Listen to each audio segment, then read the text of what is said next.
बोलो श्री राम जय राम राम बोलो श्री राम जय राम जय राम श्री राम जय बोलिए सियापति रामचंद्र भगवान की। बंधो पवन कुमार खलवन पावक ज्ञान घन जा हृदय अगार बसे राम सर चाप धर। राम कथा के रसिक तुम भक्ति रहे मति धीर। आइए श्वासन लीजिए प्रभु तेज पूंज कपीरी। रामायण तुलसी कथे कहो कथा अनुसार। प्रेम सहित आसंग हो आयो पवन कुमार। कथारंभ होत है सुनो वीर हनुमान। राम लक्ष्मण जानकी सदा करो कल्याण। सियावर राम जय राम मेरे प्रभु राम जय जय राम। सुनो श्री राम जय जय राम मेरे प्रभु राम जय जय राम।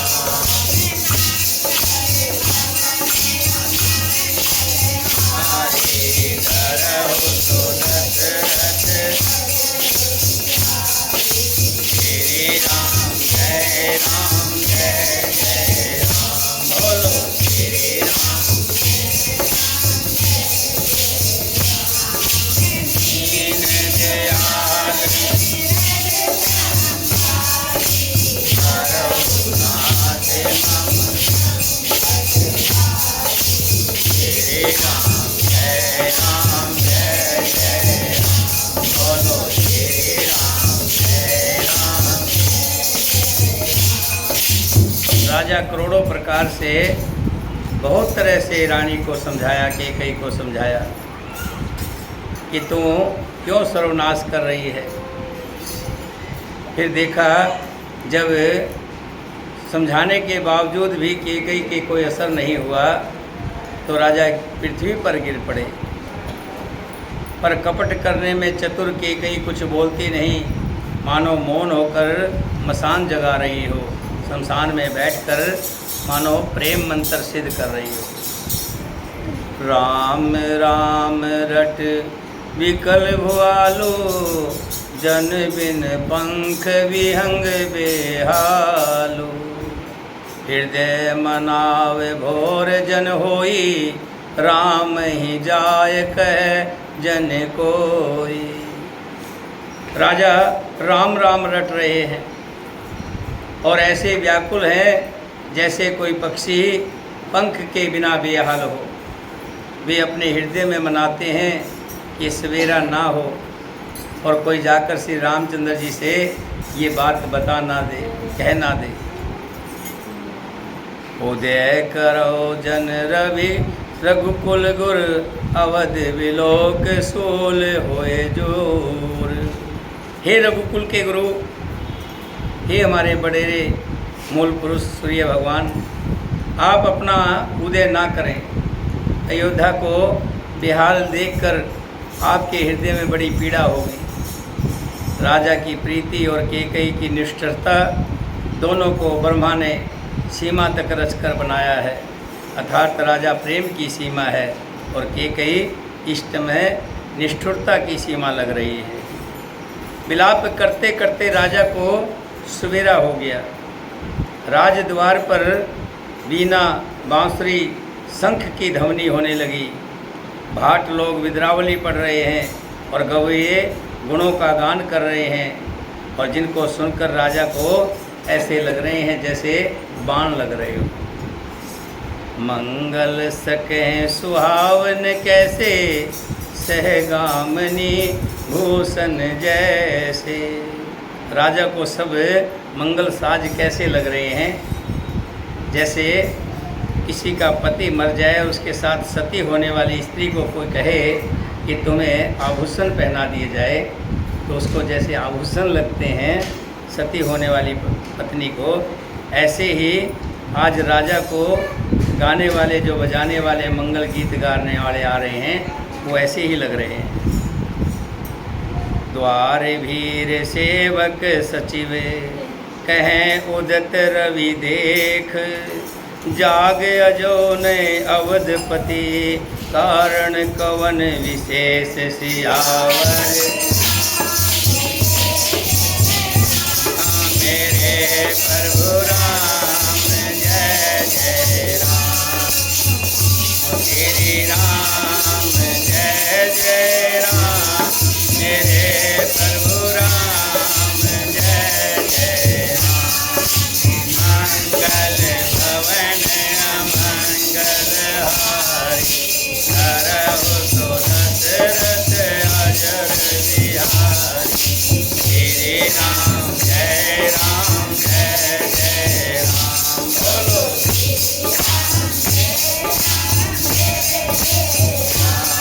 मैं दीन दयाल विरल नाथ मम संकट भारी। श्री राम जय जय राम, बोलो।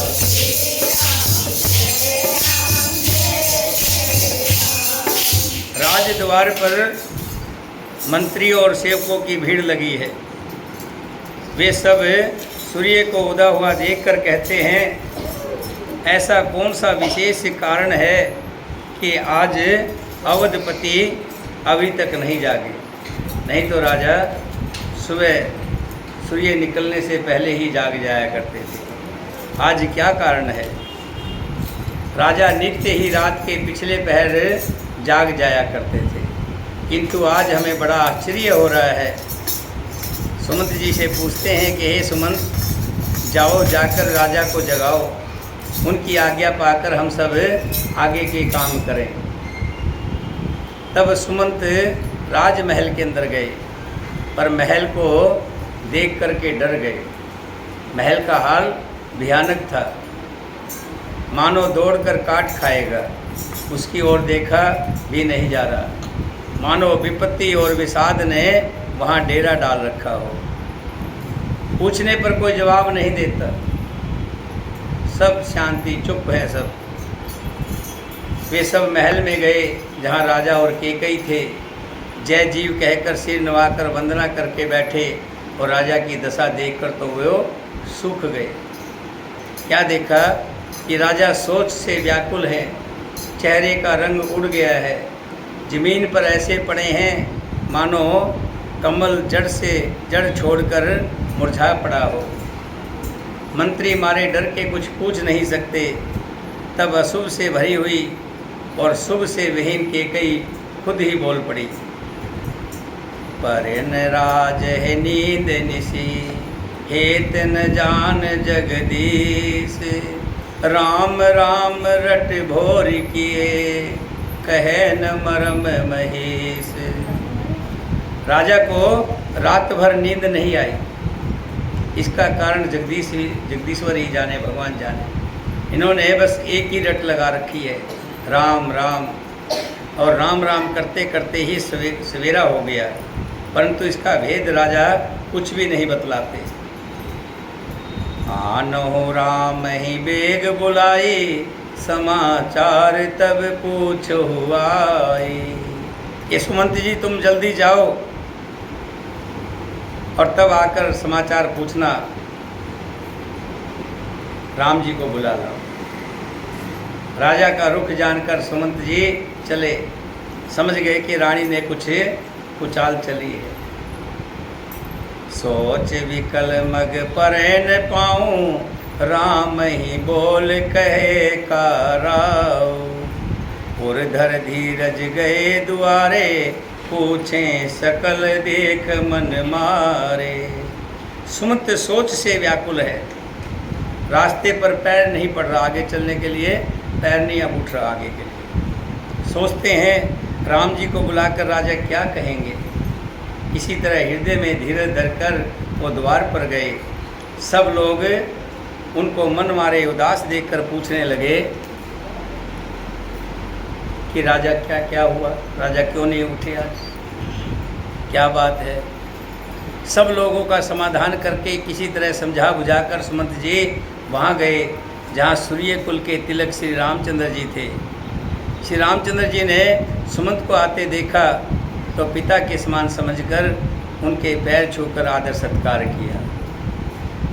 श्री रामचंद्र जी के मुख को देखकर और राजा की आज्ञा सुनाकर वे रघुकुल के दीपक श्री रामचंद्र जी को अपने साथ लिवा चले। श्री रामचंद्र जी मंत्री के साथ बुरी तरह से बिना किसी लवाज में जा रहे हैं। ये देखकर लोग जहाँ तहाँ विषाद कर रहे हैं। जाए देख रघुवंश मणि नरपति निपट कुसाज सहम परे लख सीगनी मनोवृद गजराज। रघुवंश मणि श्री रामचंद्र जी ने जाकर देखा, जैसे ही अंदर गए कि राजा की हालत देखिए। राजा की हालत बहुत बुरी तरह से गिरे पड़े हैं, मानो सिंगनी को देखकर कोई बूढ़ा हाथी सहम कर गिर पड़ा हो। राजा के होठ सूख रहे हैं और सारा शरीर जल रहा है, मानो मणि के बिना सांप दुखी हो रहा हो। पास ही क्रोध से भरी हुई कैकेयी को देखा, मानो साक्षात मृत्यु ही उसके पास में बैठी हो।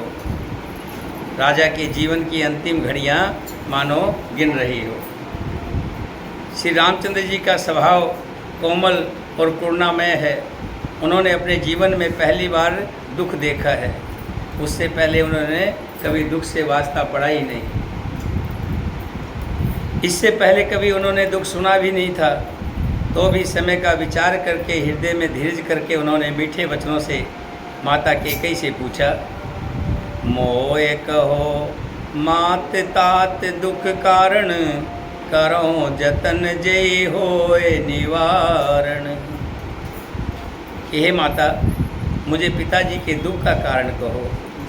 पिताजी को क्या हुआ है, किस बीमारी से ये हाल है, क्यों इतने दुखी हैं, मुझे बताओ ताकि मैं उस दुख को दूर कर सकूं, उसकी कोई दवा लेकर के आऊं, कोई यत्न किया जाए।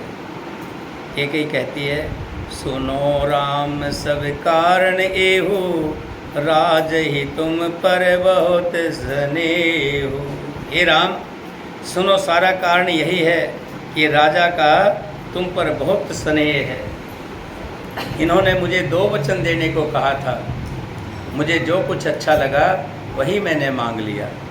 उसे सुनकर राजा के हृदय में बहुत सोच हो गया, क्योंकि ये तुम्हारा संकोच नहीं छोड़ सकते, तुम्हारा साथ नहीं छोड़ सकते।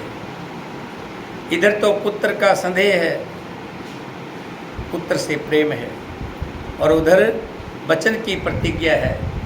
राजा इसी धर्म संकट में पड़ गए हैं। यदि तुम कर सकते हो तो राजा की आज्ञा शिरोधार्य करो और इनके कठिन क्लेश को मिटाओ। कैकेयी बेधड़क बैठी ऐसी कड़वी वाणी कह रही है जिसे सुनकर समय कठोरता भी अत्यंत व्याकुल हो उठी। जीव धनुष है, वचन बहुत से तीर हैं, और मानो राजा ही कोमल निशाने के समान है। इस सारे साज समान के साथ मानो स्वयं कठोरपन श्रेष्ठ वीर का शरीर धारण करके धनुष विद्या सीख रहा है। श्री रघुनाथ जी को सब हाल सुनाकर, हाल सुनाते वक्त एक बार भी जीव डगमगाई नहीं है, कोई दुख नहीं हुआ कि मैं क्या कहने जा रही हूँ। सारी बातें बताती है कि मैंने 2 वचन मांगे थे, एक वचन में भरत को राज और दूसरे में तुम्हारा वनवास मांगा है। सब हाल सुनाकर ऐसी बैठी है मानो निष्ठुरता ही शरीर धारण किए हुए हो। सूर्य कुल के सूर्य स्वाभाविक ही आनंद निधान श्री रामचंद्र जी मन में मुस्कुराकर सब दूसरों से रहित ऐसे कोमल और सुंदर वचन बोले जो मानो वाणी के भूषण ही थे। सुन जन्ने सोए सुत बड़ भागी जो पितु मात बचन अनुरागी। हे माता, सुनो, वो पुत्र बड़ा भाग्यशाली होता है जो पिता की आज्ञा को माने, और यहाँ तो माता पिता दोनों का ही आज्ञा है। पिता का वचन है और माँ का आदेश है। हे आज्ञा का पालन द्वारा माता पिता को संतुष्ट करने वाला पुत्र है। हे जननी, सारे संसार में ऐसा बड़ा मुश्किल होगा जो माता पिता का आदेश मिले और पुत्र उसका पालन करे। मुनिगण मिलन विशेष बन सवै बात हित मोर, तेहि में पितु आयुष बहुर समत जनि तोर सियावर। मेरे प्रभु राम जय जय राम।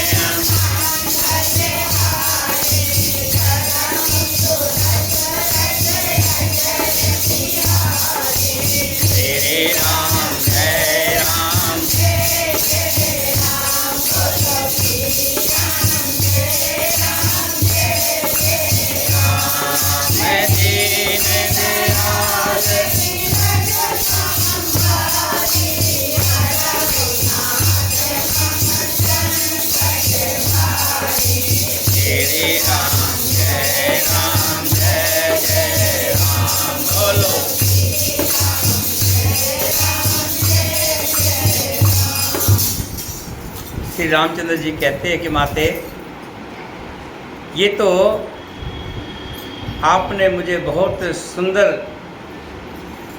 खबर दी है, समाचार सुनाया है। वन का राज मिले किसी को और वन में विशेष रूप से मुनियों का मिलाप होगा, मुनि मिलेंगे जिससे मेरा सभी प्रकार से कल्याण होगा। उसमें भी फिर पिताजी की आज्ञा और हे जननी तुम्हारी सम्मति है, इससे बढ़कर मुझे और क्या लाभ मिलेगा। और प्राण प्रिय भरत राज्य पावेंगे। इन सभी बातों को देखकर ये प्रतीत होता है कि आज विधाता सब प्रकार से मेरे अनुकूल हो गए हैं, मेरे सम्मुख हो गए हैं, मेरे अच्छे के लिए खड़े हो गए हैं। यदि ऐसे काम के लिए भी मैं वन को ना जाऊं तो मूर्खों के समाज में सबसे पहले मेरी गिनती होगी। जो कल्प वृक्ष को छोड़कर रेंड की सेवा करते हैं, एक कल्प वृक्ष होता है, उसके नीचे बैठ करके जो भी मांगो वो मिलता है। और एक रेंड का होता है, रेंड के वृक्ष में क्या लगती है, वो रेंड ही लगती है, किसी काम नहीं आती। कह रहे हैं, श्री राम जी कह रहे हैं कि कल्प वृक्ष को छोड़कर रेंड की सेवा करते हैं और अमृत को त्याग कर विष मांग लेते हैं। हे माता, तुम मन में विचार कर देखो, वे महामूर्ख भी ऐसा मौका कभी नहीं छोड़ेंगे। इतना सुंदर मेरे लिए मौका मिल रहा है, मैं जाऊंगा, वनों में जाऊंगा, वहाँ ऋषि महात्माओं का मुझे साथ मिलेगा और बहुत कुछ उद्धार की बातें मिलेगी। लेकिन एक बात का मुझे बड़ा दुख है। वो दुख ये है कि इन छोटी सी बात के लिए पिताजी इतनी मुसीबत में आ गए हैं, इतना अपने आप को निढाल कर लिया है, एक बार भी मुझसे बात नहीं कर रहे। द्राव धीर गुण उदित अगाधो भा मोहित कुछ बड़े अपराधो। लगता है मुझसे कोई बड़ा अपराध हो गया होगा। जाते मोयन कहत कुछ राव, मोर सपत तोहे कहो सती भाव। हे माते, कि मुझसे कोई अपराध तो नहीं हुआ कि जिसके कारण महाराज मुझसे कुछ नहीं कहते। तुम्हें मेरी सौगंध है माता, तुम सच सच कहो। रघुकुल में श्रेष्ठ श्री रामचंद्र जी के स्वभाव से ही सीधे वचनों को दुबुद्धि के कई टेढ़ा ही करके जान रही है। और जैसे जल समान ही होता है, परंतु जोक उसमें टेढ़ी चाल से ही चलती है। रहस रान राम रुख पाई, बोले कपट स्नेह जनाई।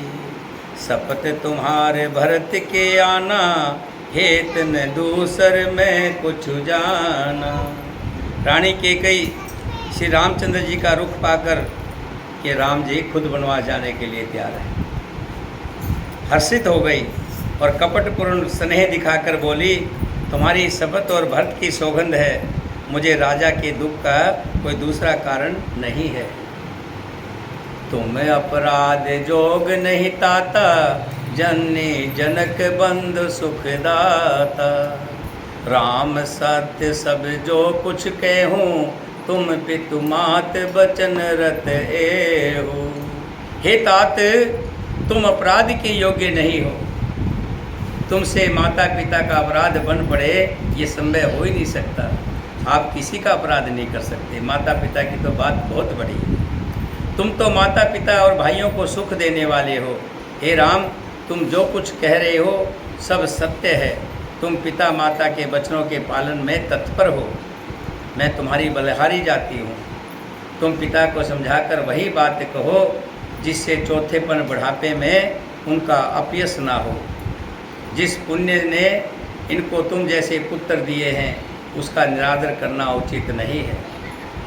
कि कई के बुरे मुख से ये शुभ वचन ऐसे लगते हैं जैसे मगध देश में गया आदि तीर्थ श्री रामचंद्र जी को माता के कई सब वचन ऐसे लगे जैसे गंगा जी में जाकर अच्छे बुरे सभी प्रकार के जल शुभ सुंदर हो जाते हैं। इतने में राजा की मूर्छा दूर हुई। उन्होंने राम का स्मरण करके राम राम कहकर फिर करवट ली। मंत्री ने श्री रामचंद्र जी का आना कहकर समय अनुकूल विनती की। अवनिप अकन राम पग धारे, धर धीरज तब नैन उघारे। सचिव संभार राव बैठा रे, चरण परत नृप राम निहारे। जब राजा ने सुना कि श्री रामचंद्र जी आ गए हैं, कि राम को पता लग गया है, पता तो लगना ही है, पता तो लगना ही था, लेकिन व्यक्ति कोशिश करता है। दशरथ जी भी कह रहे थे कि हे सूर्यकुल, तुम उदय ही मत हो, तुम तो स्कूल के देवता हो, स्कूल के सूर्यकुल से ही ये कुल चल रहा है, तुम तो स्कूल के पितर हो, तुम देख नहीं पाओगे, यहाँ की गति जो होगी उसको तुम देख नहीं पाओगे, इसलिए तुम उदय ही मत हो। लेकिन समय का चक्कर रुकता नहीं है। व्यक्ति तो सोचता तो है ये हो जाए, लेकिन होता नहीं है उसको। सुबह भी होनी थी, राम को पता भी लगना था, राम को आना भी था। वही हुआ जब सुमंत जी ने कहा कि श्री राम जी पधारे हैं, तो अपने धीरज करके नेत्र खोले हैं। मंत्री ने संभाल कर राजा को बिठाया है। राजा ने श्री रामचंद्र जी को अपने चरणों में पड़ते प्रणाम करते देखा। लिए सने विकल उर लाई, गे मनु मने फनक फिर पाई। राम ही चित रहे नर नाहु, चला विलोचन बार प्रभाहु।